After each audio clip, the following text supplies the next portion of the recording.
bride told me to wear white, and when I showed up, every other bridesmaid was in blue. Bella and I had been best friends since we were 5 years old. She moved in next door, and we became inseparable from that day forward. We did everything together growing up, and even when I went off to college a few hours away, she would visit constantly, and we stayed close. During my sophomore year, I met this guy named Drew through mutual friends. We hooked up a few times, but there was no real connection, so we stayed casual acquaintances. At a party my senior year, I introduced him to Bella, and she was immediately obsessed. She asked about our history, and I was completely honest. I told her we had hooked up, but it meant nothing, and she had my blessing to go for it. She did, and within months they were officially dating. After graduation, I took a job 6 hours away while Bella and Drew moved in together back home. Life got busy, and I saw them less, but we still connected every holiday. Last Christmas, Drew proposed to Bella at my family's party, and everyone was thrilled. Bella spent the entire holiday talking about wedding plans with me, and she kept saying I would be her maid of honor. Then she went silent. She started screening my calls, and I barely heard from her for months. When I finally got her on the phone, she told me I shouldn't be in the wedding because I lived too far away. She gave maid of honor to her cousin, a woman she openly couldn't stand. I was crushed but offered to fly in for everything. She shut me down. I found out through social media she had an engagement party and didn't invite me. Then 6 weeks before the wedding, Bella called saying a bridesmaid dropped out and asked if I could fill in.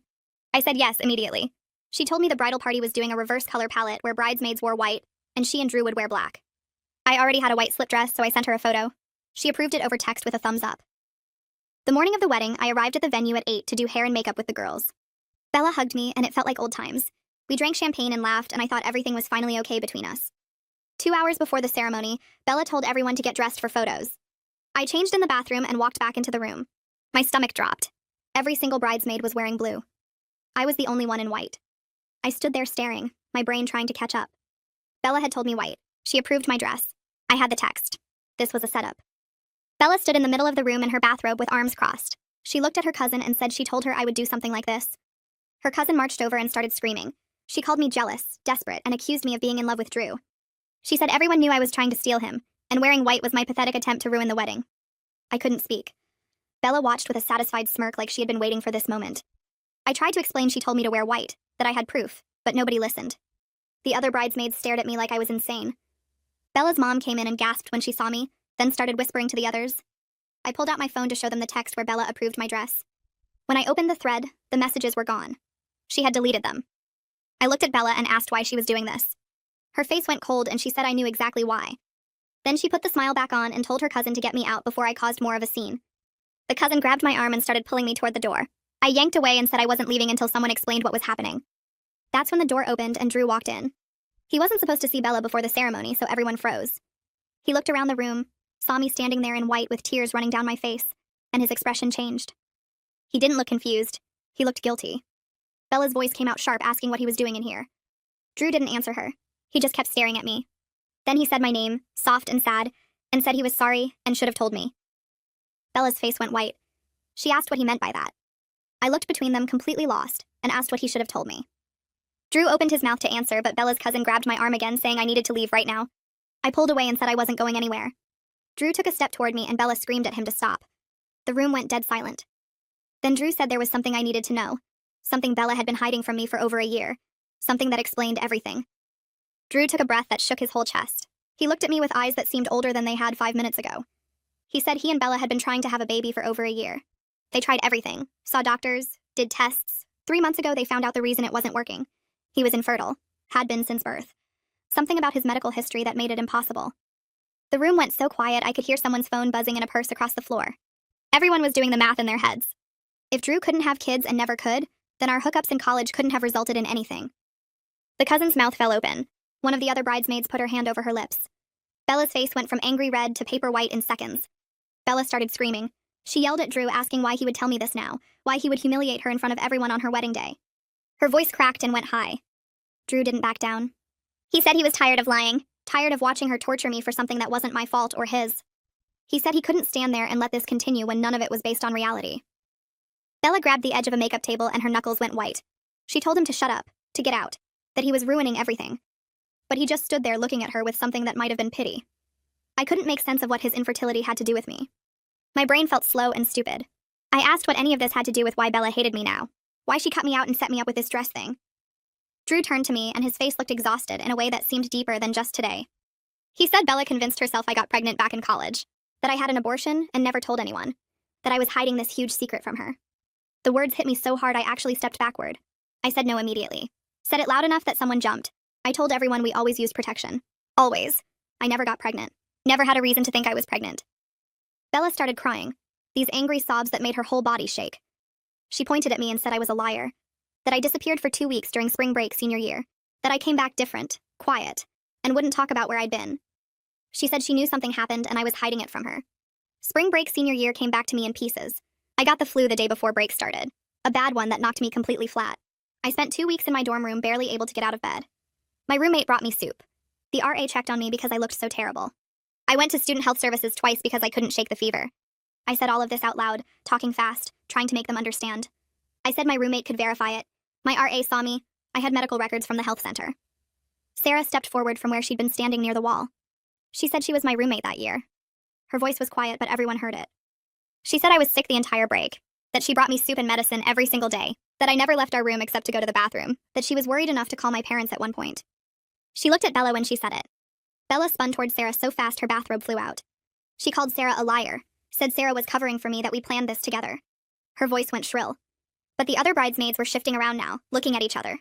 Roxana was frowning. Another girl I didn't know well was staring at Bella like she'd never seen her before. Bella's mom came closer and put a hand on Bella's arm. She said maybe they should postpone the ceremony. Talk about this privately, figure things out. Her voice was gentle but firm. Drew said there was more I needed to know. He looked at me when he said it, not at Bella. He admitted that Bella had been obsessed with this idea for months, that she was convinced he got me pregnant because she couldn't have his children, that she'd been spiraling with jealousy and anger, creating this whole story in her head to explain her pain.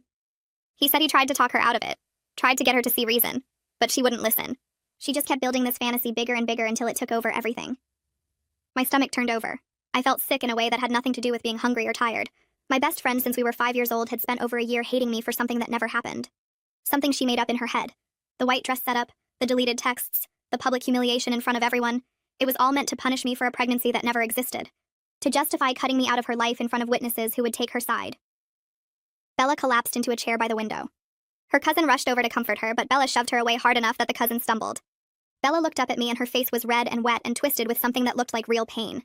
She said she needed someone to blame. That every month when she got her period and knew she wasn't pregnant, she felt like she was failing. That watching other people have babies made her want to scream. That knowing Drew and I had been together before them ate at her constantly. She said she couldn't stand the thought that I might have had something with him that she could never have. So she convinced herself it was true.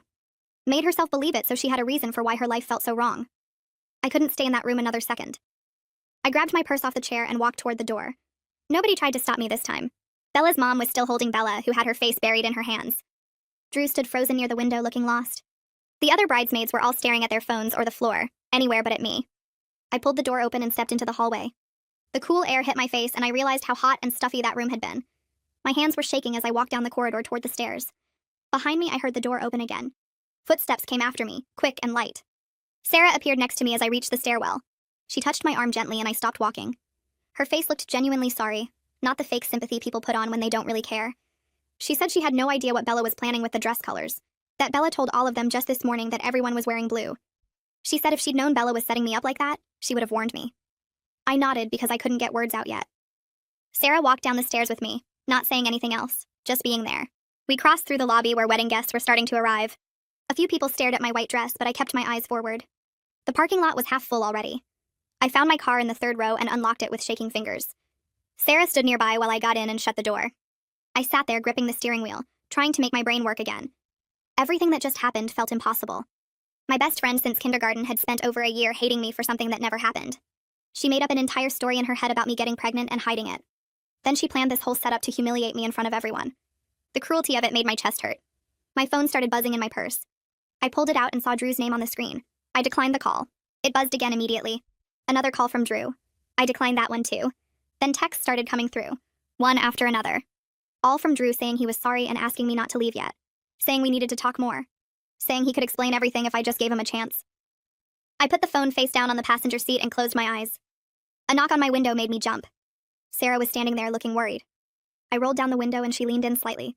She asked if I was okay to drive, said I looked really shaken up and maybe I should wait a bit. She offered to get me coffee and sit with me until I calmed down. Her kindness hit me like a wave and suddenly I was crying. Real crying. Not just tears running down my face, but actual sobs that I couldn't control. Sarah opened the car door and crouched down next to me. She didn't say anything, just put her hand on my shoulder and let me cry. After a few minutes, I managed to stop enough to breathe normally. Sarah suggested we go to the coffee shop down the street from the venue. She said she'd drive me there and we could come back for my car later. I agreed because I didn't trust myself behind the wheel right now. We walked to her car and she drove us 3 blocks to a small coffee place. Inside, it was quiet and cool. We sat at a corner table and Sarah ordered us both iced coffees. When she came back with the drinks, she sat down across from me and said she needed to tell me something. She explained that she only agreed to be a bridesmaid because she felt bad for Bella. That a few months ago, Bella had told her about the infertility struggles, and Sarah felt terrible for her. But she had no idea about any grudge against me or this crazy theory about a pregnancy. She said Bella never mentioned me at all during the wedding planning stuff.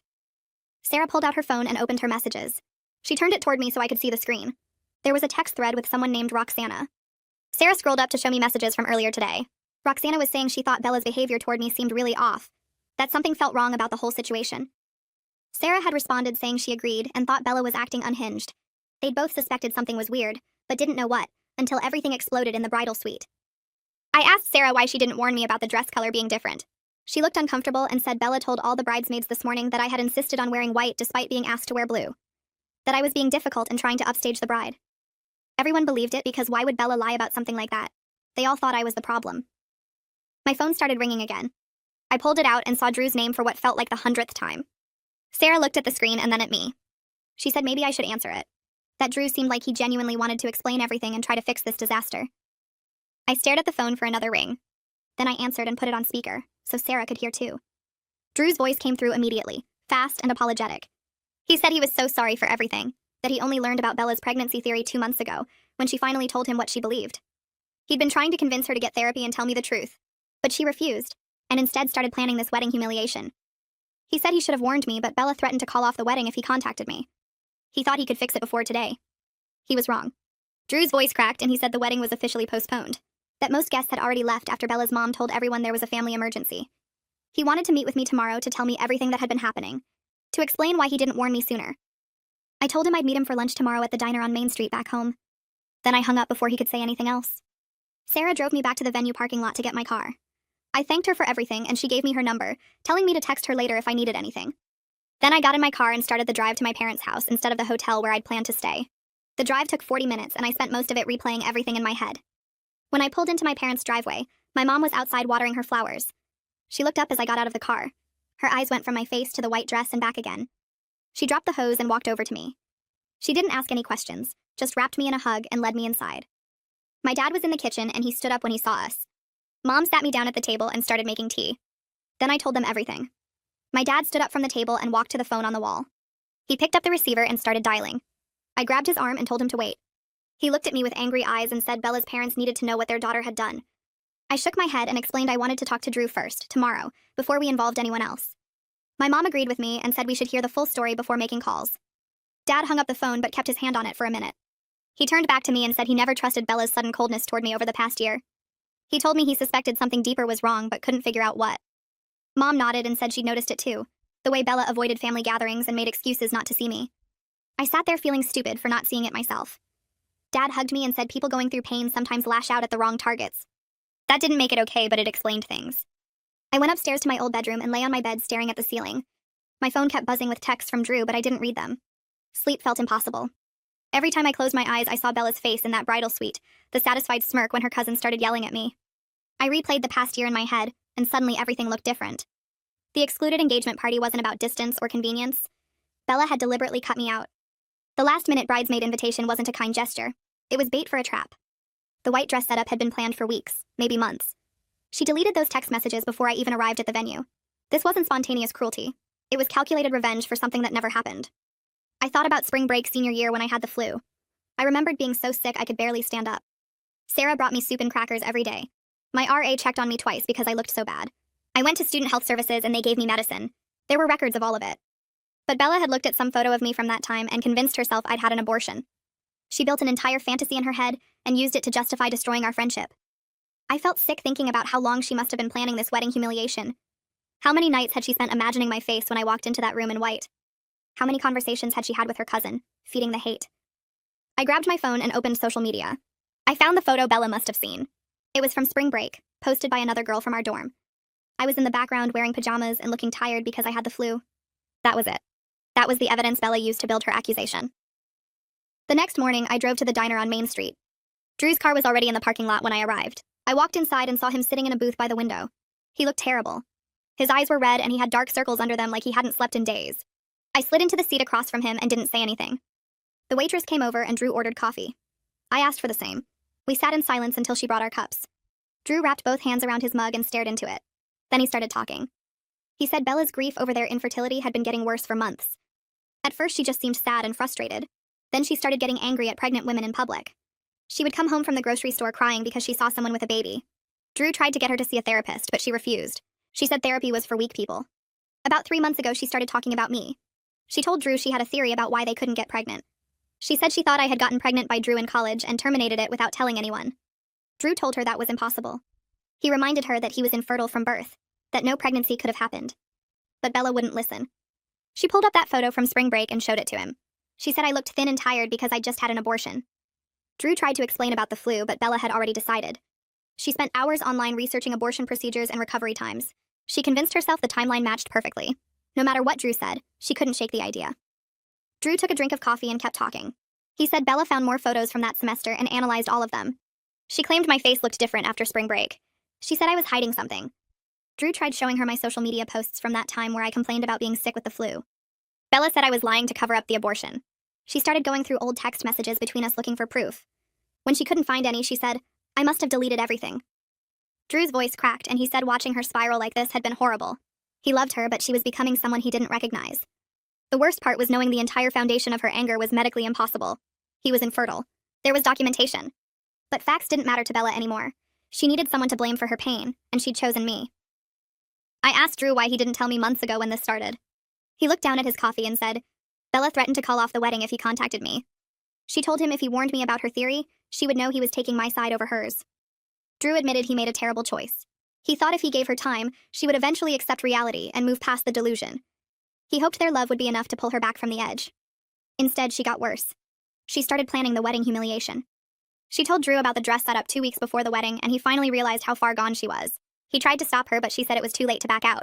She said I deserved to be exposed in front of everyone. Drew said he should have called me that day, but he was a coward. He kept hoping she would change her mind at the last minute. He was wrong. I stared at Drew and asked why he was staying with someone who could be this cruel and irrational. Drew rubbed his face with both hands. He said he loved Bella, but recognized she needed serious help. He told her yesterday after I left the venue that he was done enabling her delusions. He gave her an ultimatum.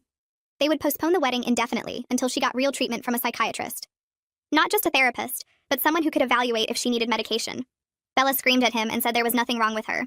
She said I was the problem, and if he couldn't see that, maybe they shouldn't get married at all. Drew told her that was fine with him. He packed a bag and went to stay with his best man.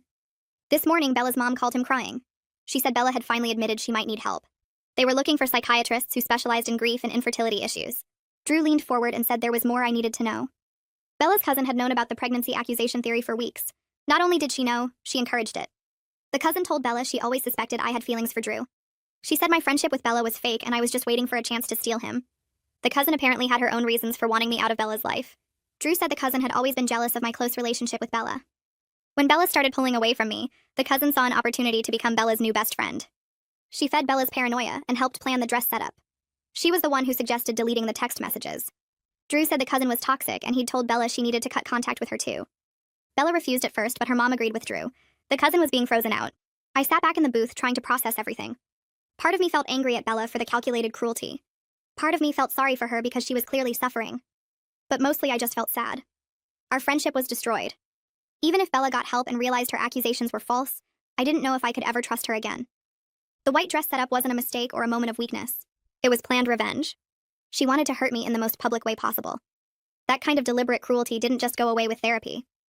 Drew asked if I would be willing to meet with Bella and a therapist to help her confront reality.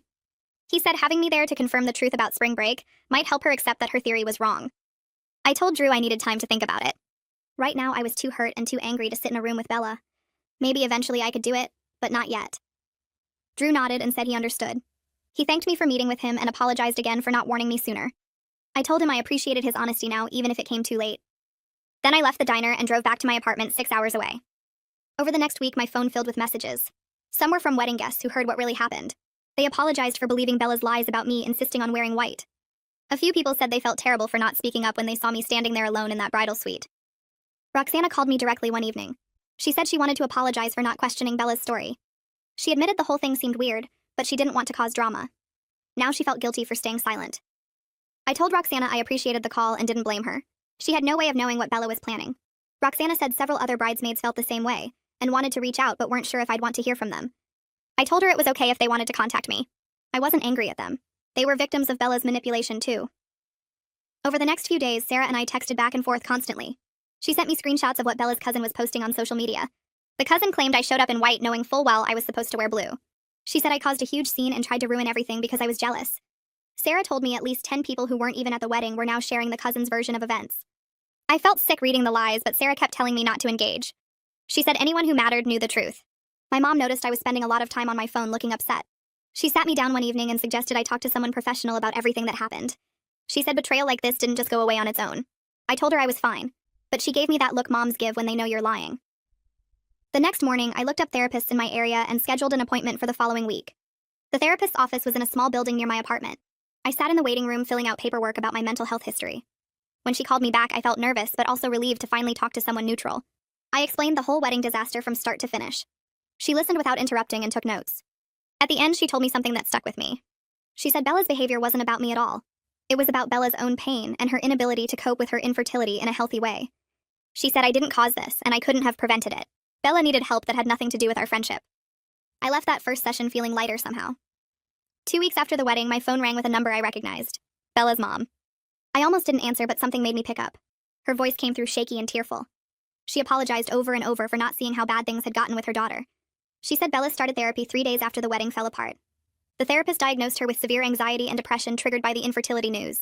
Bella's mom said her daughter was slowly starting to accept that her accusations about me weren't based in reality. She said it was a long road, but Bella was trying. I didn't know what to say, so I just listened. Then Bella's mom asked if I would be willing to read a letter Bella wrote as part of her therapy homework. She said there was no pressure to respond and I could throw it away if I wanted. I agreed to read it, even though part of me wanted to refuse. The letter arrived 4 days later in a thick envelope. I stared at it for an hour before opening it. 6 pages of Bella's handwriting filled the envelope. She started by saying she understood if I hated her and never wanted to speak to her again. Then she explained how the infertility diagnosis destroyed her sense of self. She said she spiraled into this obsessive jealousy where she convinced herself I had gotten pregnant by Drew years ago. She knew logically it made no sense, but the delusion felt real to her at the time. She described planning the white dress setup as revenge for something that never happened. She took full responsibility for the cruelty and said our friendship was over because of her actions alone. She didn't ask me to forgive her or reach out. She just wanted me to know she was getting help and understood the damage she caused. I read the letter 3 times. Part of me felt angry that a mental health crisis could lead to such calculated cruelty. Part of me felt sad for the friend I used to have who was clearly suffering. I sat down and wrote a short response. I told Bella I appreciated her honesty and hoped therapy helped her heal. I said I needed space and time before I could even think about any kind of relationship between us. I told her I was setting this boundary for my own well-being, and it felt like the right thing to do. I mailed the letter and felt a strange sense of closure. 3 days later, Drew texted me. He said he and Bella were taking a break while she focused on treatment. He was staying with Aziel, his best man from the wedding that never happened. Drew thanked me for reading Bella's letter and said it meant a lot to her healing process. I didn't respond right away because I wasn't sure what to say to him either. The next 3 months passed in a blur of work and building a new routine. Sarah and I met up twice for dinner, and she became a real friend, instead of just someone I knew from that terrible day. I joined a book club at the library near my apartment. I started running in the mornings before work. I focused on my job and got praise from my boss for a big project I completed. One afternoon, a guy from my company named Samuel stopped by my desk.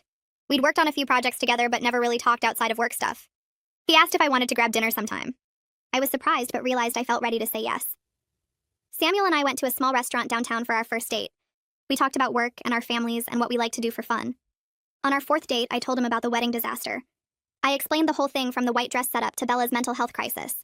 Samuel listened carefully and didn't interrupt. When I finished, he said anyone who could plan that kind of public shaming had serious problems. He said it wasn't my fault, and he was glad I got away from that situation. We kept seeing each other regularly after that. A few weeks later, Sarah texted saying she was coming to visit for the weekend. I was excited to show her around my city. We went to museums and tried new restaurants and stayed up late talking. On her last night, she told me Bella's cousin got caught lying about several other things to mutual friends. Apparently, people started questioning her version of the wedding events, and she got defensive. Now she wasn't part of Bella's inner circle anymore.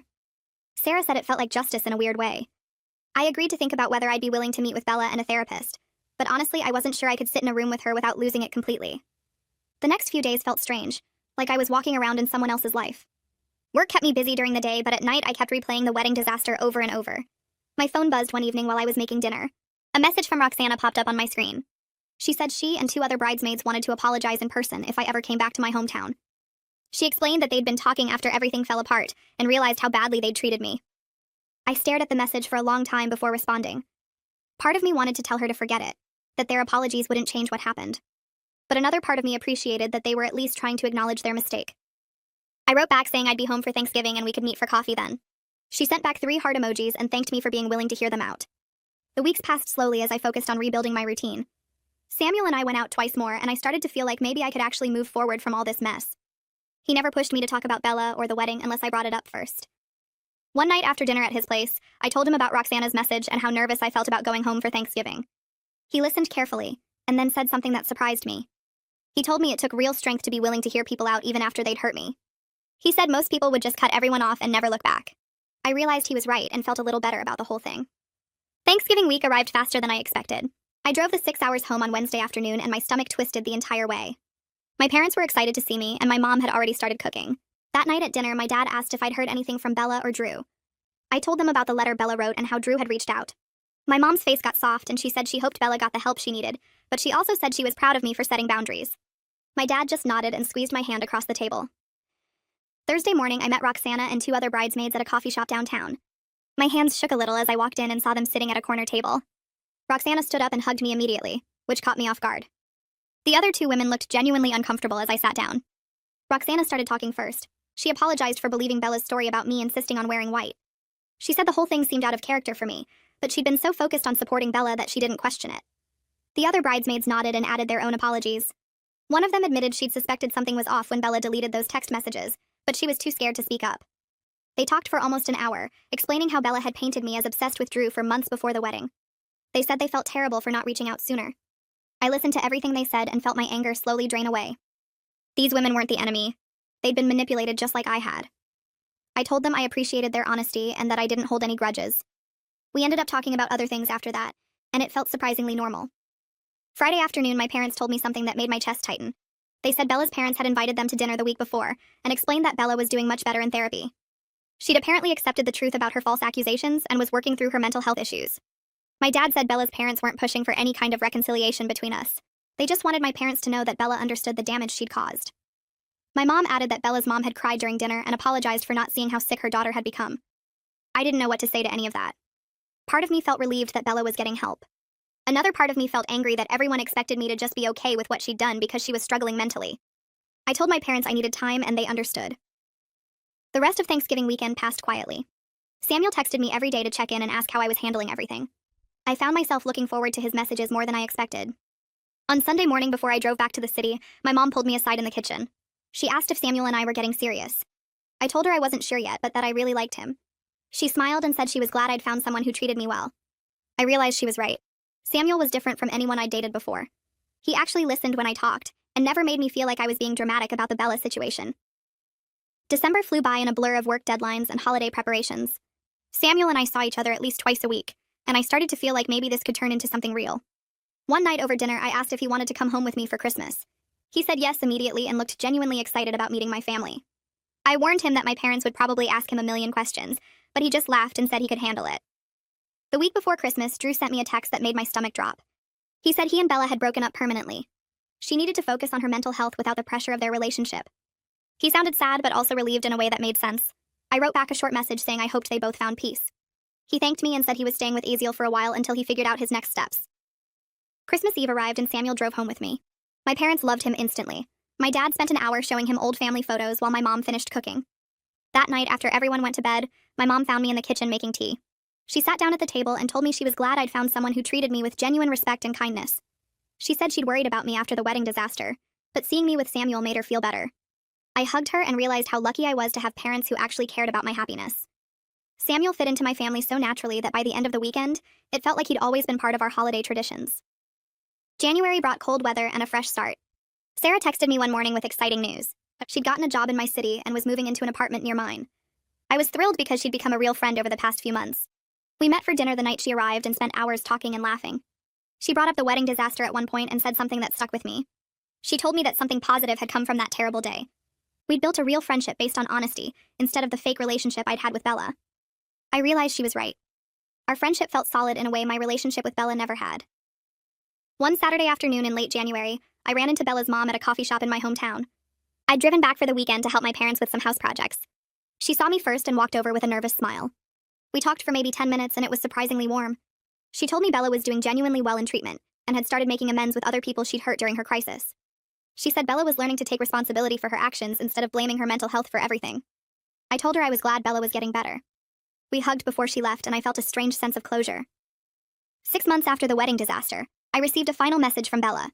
She said she was moving to a different state for a fresh start and wanted to wish me well. She thanked me for setting boundaries and said my response to her letter had helped her accept responsibility for what she'd done. She didn't ask me to forgive her or stay in touch. She just wanted me to know she was grateful for how I'd handled everything. I read the message 3 times and then wrote back a short response wishing her luck. I meant it too. I hoped she found whatever she needed to be healthy and happy. But I also knew our friendship was over for good and I was okay with that. Samuel and I celebrated our 6-month anniversary at the same restaurant where we'd had our first date. Over dessert, he reached across the table and took my hand. He told me he was falling in love with me. My heart jumped, but in a good way. I looked at him and realized I felt the same way. This relationship was built on trust and honesty in a way my friendship with Bella never truly was. He knew everything about the wedding disaster and he'd never once made me feel like I was being overdramatic or dwelling on the past. He just supported me and let me process everything at my own pace. I told him I was falling in love with him too, and his whole face lit up. A year after everything happened, I sat in my apartment one Sunday morning drinking coffee and thinking about how much my life had changed. I was genuinely happy with the authentic relationships I'd built. Samuel and I were talking about moving in together. Sarah lived 10 minutes away, and we saw each other at least once a week. My parents were proud of how I'd handled everything. The betrayal had taught me to value people who communicate honestly and respect boundaries. I'd learned that real friends don't manipulate you or create elaborate schemes to hurt you. They show up, they tell the truth, and they support you even when things get messy. I was grateful for the growth that came from surviving Bella's cruelty. It had forced me to figure out what I actually wanted in my relationships and my life. And for the first time in a long time, I felt like I was exactly where I was supposed to be.